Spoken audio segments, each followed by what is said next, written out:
My name is Cawas Desai, and today I'm going to talk about the pre-Zoroastrian religion of Iran. Next slide. The opening paragraph of the Vandidad says, the first of the good lands and countries which I, Mazda, created was Aryan by the Vangui Daitya. Both the Avesta and the Rigveda describe Aryan as the seed land of the Aryans. It was at the center of the earth, and at its very center stood the mountain Hyperborea, currently identified with Mount Elbrus.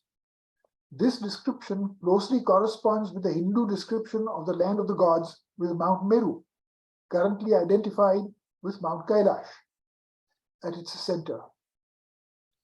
It was far to the north, and there the year seemed as a day. The Hindus also say that a day of the gods equals a year of us mortals. In this land, there were no seasons, and the sun shone 24 hours a day. The sun was supposed to rise and set only once a year, and there were 7 months of summer and 5 months of winter. So where was this land? Next slide, please. The ancient Greeks called this land Hyperborea, just as Plato had cited the Egyptian legend of the sunken island of Atlantis. The Greek historian Herodotus mentioned the legend of the continent of Hyperborea in the far north. Herodotus recorded that 3 earlier sources had mentioned Hyperborea, including Hesiod and Homer. Next slide. Much later, in the 19th century, Herman Wirth, a Dutch historian, William F. Warren, the first president of Boston University, and Lokmanya Bal Gangadhar Tilak, the Indian mathematician and astronomer, all posited that this land was within the Arctic Circle. With the Earth's axial tilt, which brought about the present interglacial period about 15,000 years ago, or about 12,500 BC, this land is now covered by the North Polar ice cap. In his thesis, Wirth included passages from the Vandidad, which talks of Yima, King Jamshid of the Shahnameh, and the Vars that were built at the behest of Mazda to house the seeds of the best of men, animals, and plants to preserve them from the coming of the Ice Age. Warren drew on his specialty, comparative mythology, which he described as the science of the oldest traditional beliefs and memories of mankind. Next slide, please. Both Wirth and Warren named this land Hyperborea after the Greek legends of the Olympians and called it the true Garden of Eden.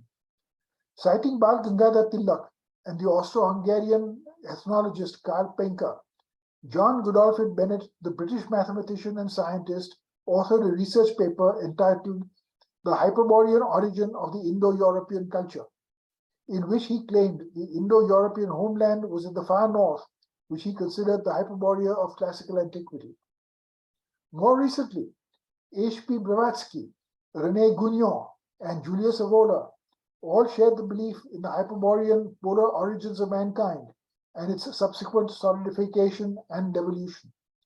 According to them, Hyperborea was the golden age polar center of civilization and spirituality, and that mankind does not rise from the ape,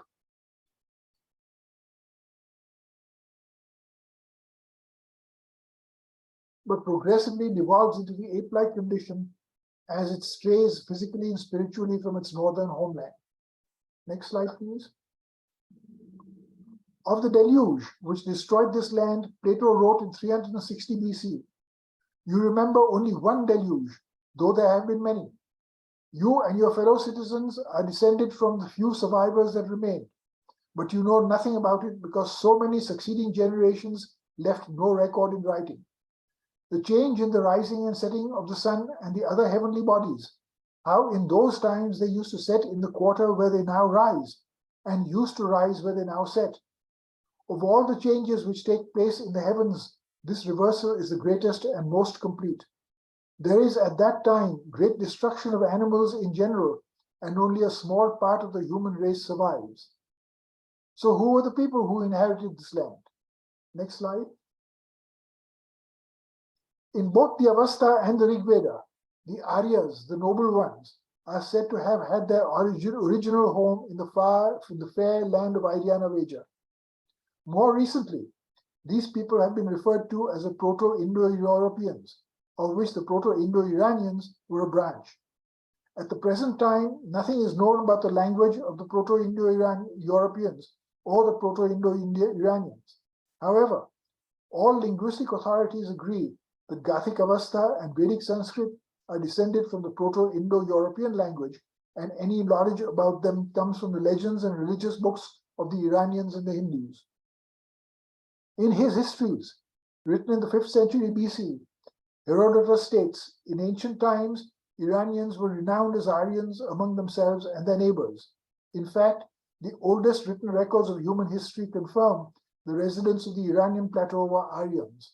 Next slide, please. Sir Flinders Petrie said, when Egypt had only just begun the art of pottery, the people of Iran were painting beautiful pictures on ceramics. In fact, when Europe was buried under thick layers of ice, Iranians were creating pictures on earthenware. At the end of the Ice Age, as a result of excessive rainfall on the Alborz and Zagros mountains, and the melting of the ice accumulated on the mountains, the rivers flowing through the Iranian plateau were so large that there were several large lakes in central Persia.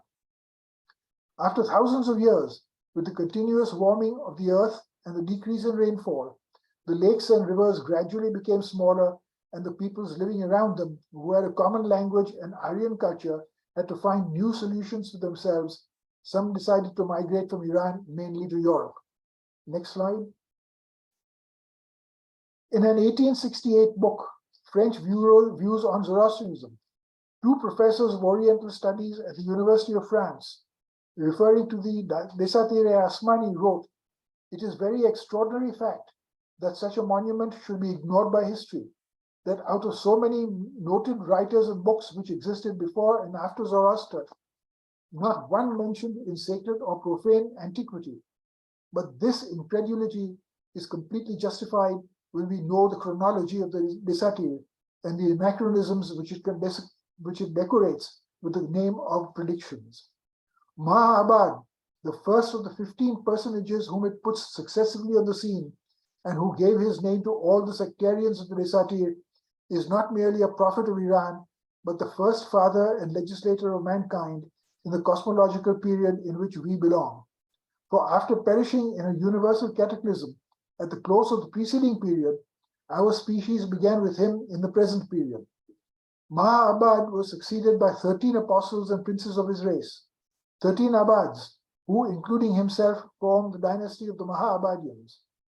The Shrumists believe that this was the first dynasty which ruled from 12,381 to 11,626 BC during the present interglacial period. This dynasty was followed by the Peshdarian dynasty, which is the start of Ferdowsi's Shahnameh. Next slide, please.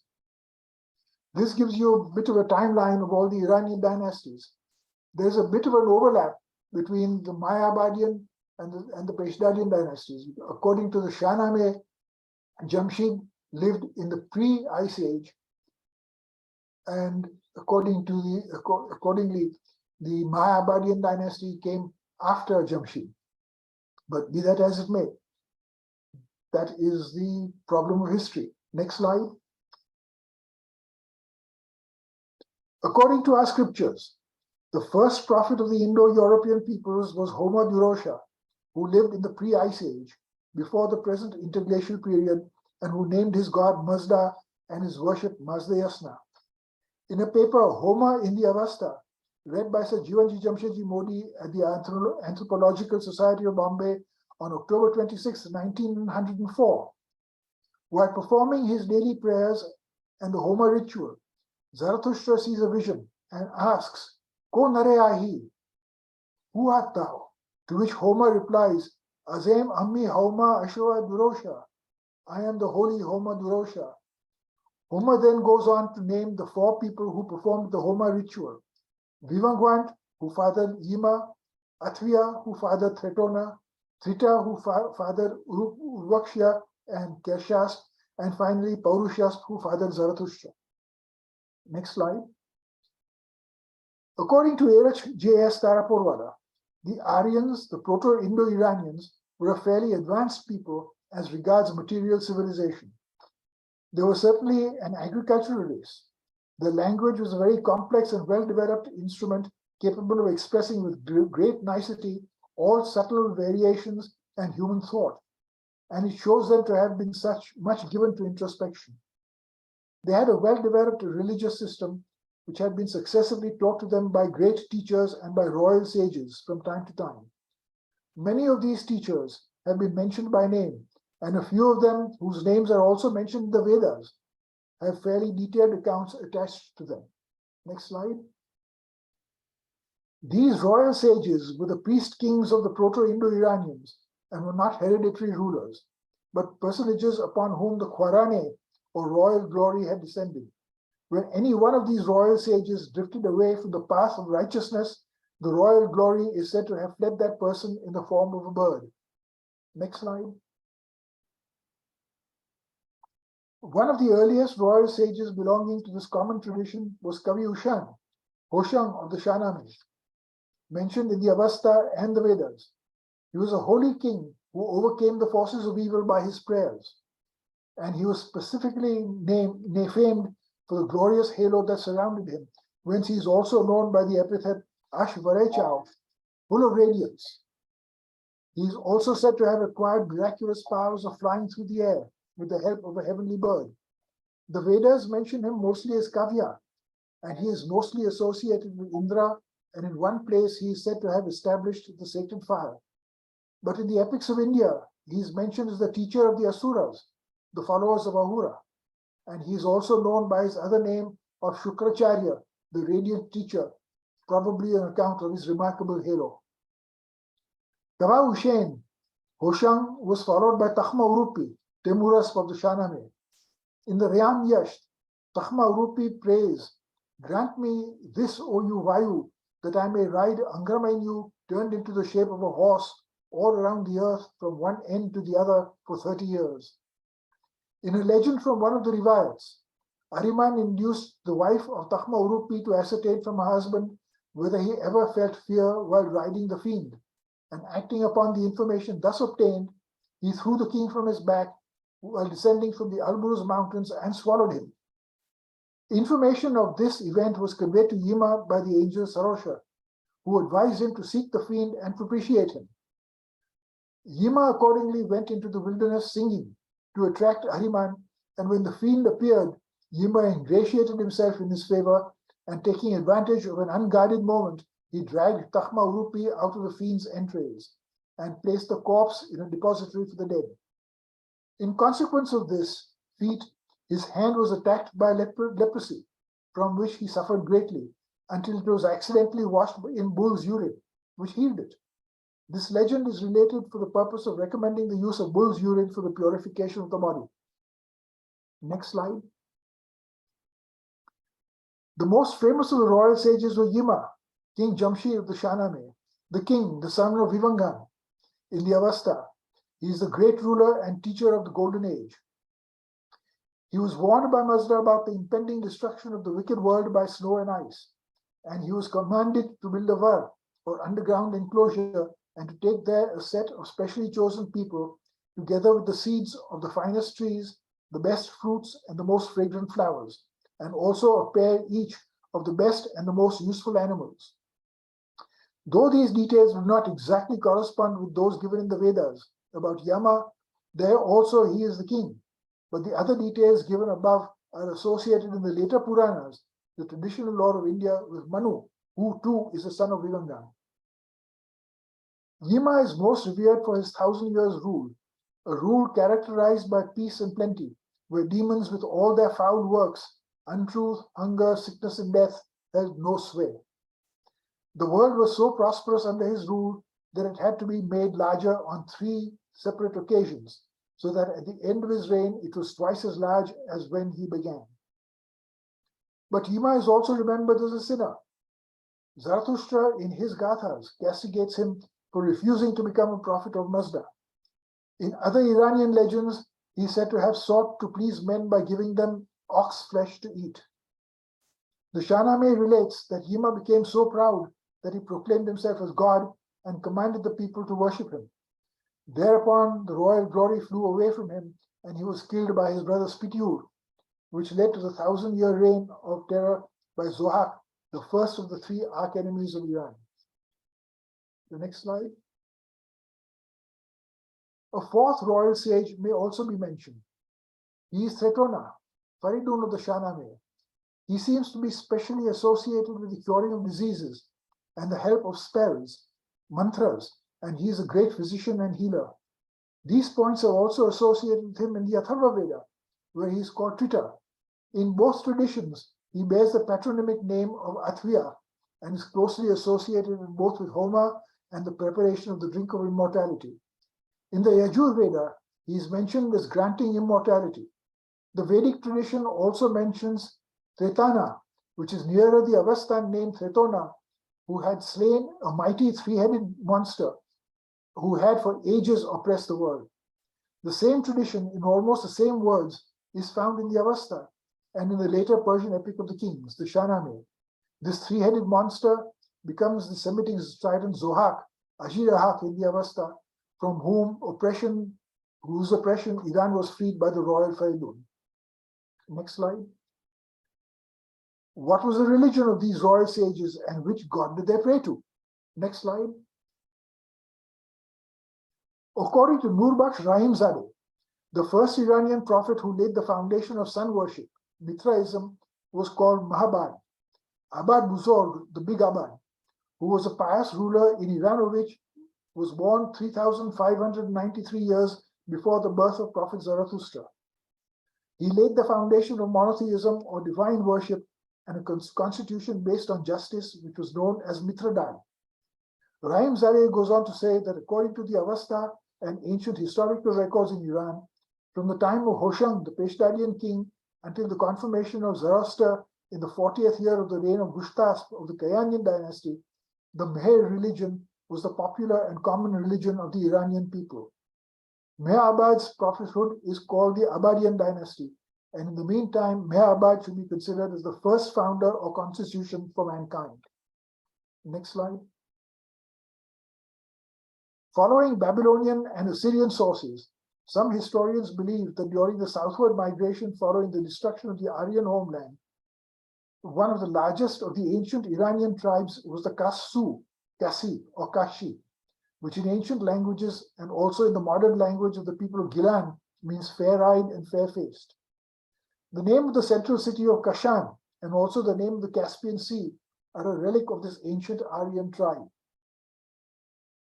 Many relics of the Kasi tribe have been found in the Khorramabad region, including paintings in the cave of Dushet that date back to 15,000 BC. In these paintings, people can be seen riding horses. This is a very valid evidence against the erroneous theories which says that the Aryans brought the horse from Central Asia to Iran around 4000 BC. Like its ancient riders, the horse is indigenous to Iran since at least 17,000 years ago. These first Aryan inhabitants of Iran were polytheists, worshipping, as most other primitive people, natural phenomena such as fire, water, wind, the moon, and the sun. But they gradually developed a cult that is today known as Mithraism or Kishmer. Next slide. Because of the fact that the earliest extant written records, sorry, the next slide. This is a picture of the paintings of cave painting of Dushet. Next slide, please. Because of the fact that the earliest extant written records of the Indo-Iranian people are contained in the Rig Veda, the religion of the Indo-Iranians is now commonly referred to as the Vedic religion by some modern scholars. Be that as it may, many believe that the religion of these royal sages was Mazda Yasna, the worship of Mazda, the creator and supreme source of wisdom. Zarathustra refers to this faith as Pauryatakesha, the faith of the ancients. However, within this all-encompassing faith were distinct elements of nature worship. Next slide. Masume Price, a specialist in ancient Mesopotamian studies, has written, the pre-Zoroastrian religion of the ancient Iranians centered on natural cults, mostly belonging to such as the cults of water and fire. Many elements of these ancient cults have survived in Zoroastrian and Indian Vedic literature. Elements such as water and fire were personified. Water itself became a goddess, Ava Adisur Anaita, with specific prayers and libations made to her. Fire, Atash, the son of God, was also worshipped with offerings consisting of clean, dry fuel, incense, and animal fat if available. Next slide. The Proto-Indo-Iranians worshipped many other gods, including several nature gods, such as Asman, the land of the sky, Zam, the earth goddess, Khorshid, the sun, and Maha, the moon. In addition, there were two gods of wind, Vata and Vayu, the wind that blows and the wind that brings rain. Vata, the rain bringer, was associated with Haravahiti, Ardvisur, the Sanskrit Saraswati, meaning possessing waters.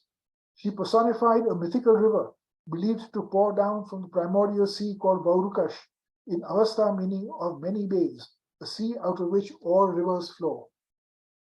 Tishtria, meaning the god of the dog star, protected the clouds that brought rain. Every year he goes to the shores of Vaurukash in the shape of a splendid white stallion and fights the demon of drought, Aposha, in the form of a black stallion. Then Tishtria rushes into the sea, and through this encounter, water is produced in abundance. Vata snatches the waters up into the clouds and scatters it all over the Haftkeshwar, the 7 continents.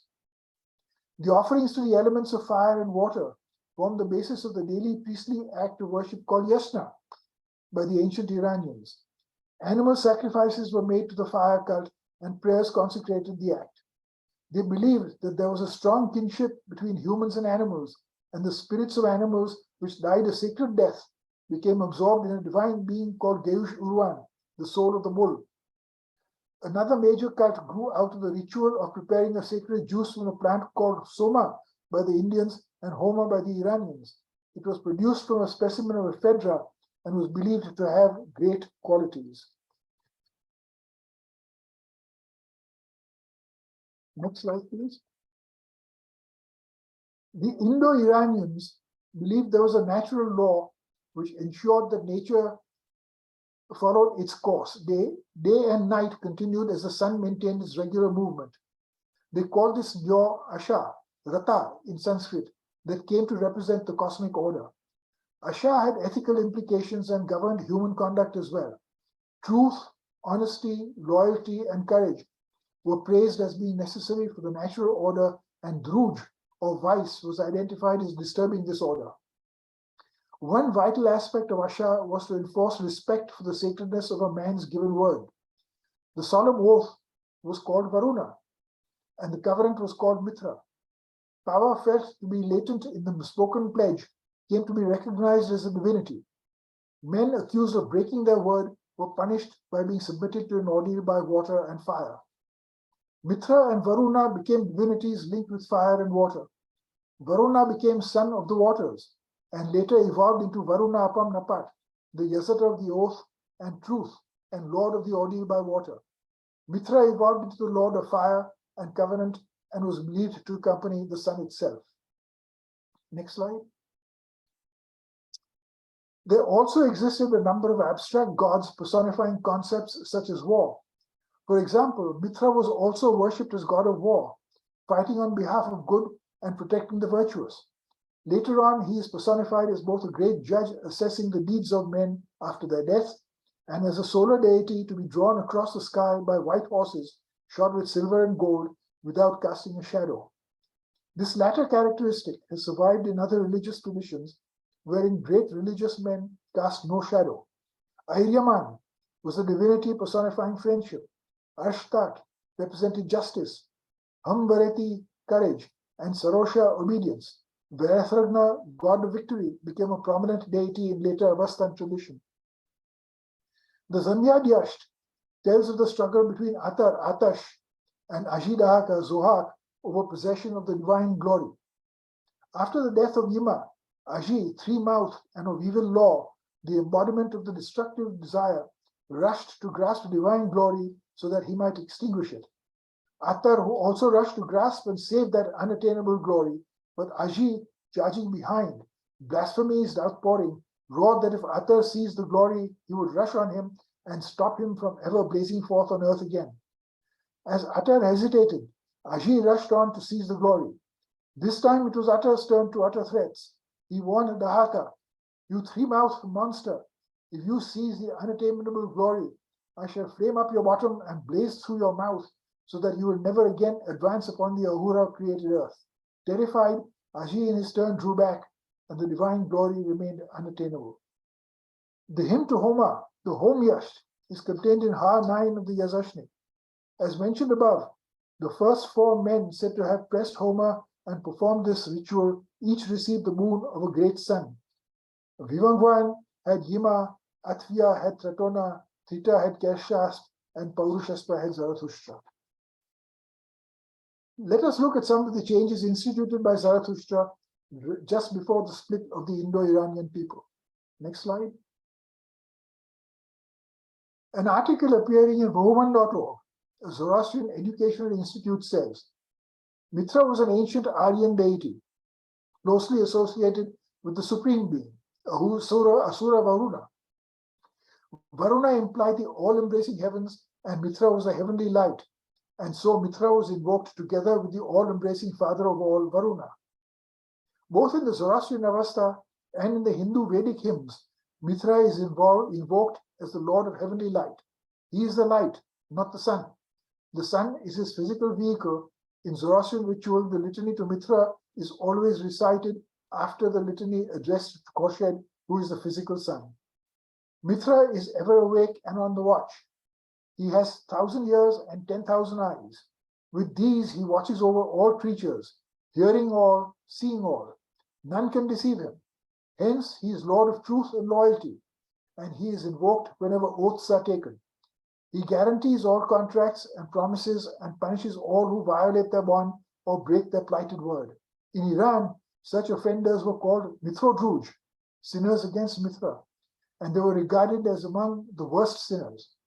Being light, he also represents heat and life, and so he is called the Lord of white pastures, and he is the Lord of fecundity. He giveth increase, he giveth abundance, he giveth herds, he giveth progeny and life. He poureth forth the waters and causeth plants to grow. He bestoweth upon his worshippers health of body, wealth, and well-endowed offspring.